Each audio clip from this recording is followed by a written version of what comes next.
কি বলতে চান আপা? আসসালামু আলাইকুম। ওয়ালাইকুম সালাম। কেমন আছেন? জি আলহামদুলিল্লাহ ভালো। নাম কি আপনার? সুমাইয়া।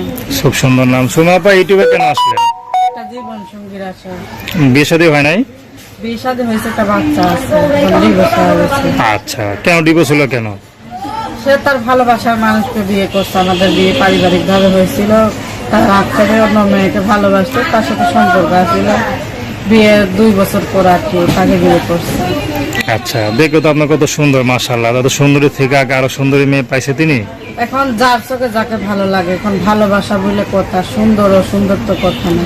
তো আপনি যে বিয়ে করলেন তাকে আমি দেখে বিয়ে করেন নাই? এখন তো ভাবছিলাম ভালো, এখন ভালো জিনিসে তো খারাপ হয়ে যায়, খারাপটা তো ভালো হয়ে যায়। এটা তো কপাল, যার যার ভাগ্য। আচ্ছা, কত বছর সংসার করছিলেন? 2 বছর। মাত্র 2 বছর? বাচ্চা কাচ্চা আছে? হ্যাঁ, একটা বাচ্চা আছে। বাচ্চা আছে। এখন বাচ্চা না কোথায় থাকেন?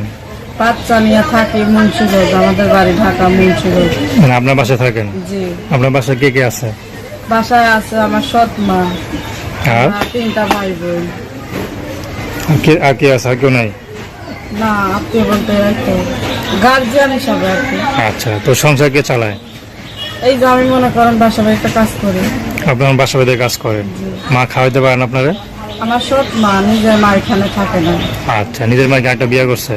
না, বিয়ে করি নাই, সে মামা বাড়িতে থাকে। তো মা বাড়ি যান, সৎ মায়ের কাছে না থেকে? যাইতে দেয় না, এটাই তো সমস্যা। কে যেতে দেয় না? বিয়ে শাদী হইলে হয়তো যেখানে খুশি স্বামী ঘরে হইলেও যাইতে পারো, আর এখানে তো।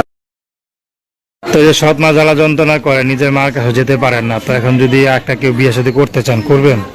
হ্যাঁ, মনের মতো মানুষ পাইলে, সে যদি সত্যি ভালোবাসে, পাশে থাকে, দায়িত্ব নিতে চায়, এরকম একটা মানুষ যদি পাই তো অবশ্যই বিয়ে শাদী করবো। তার ঘরে যদি বউ বাসা থাকে, করবেন?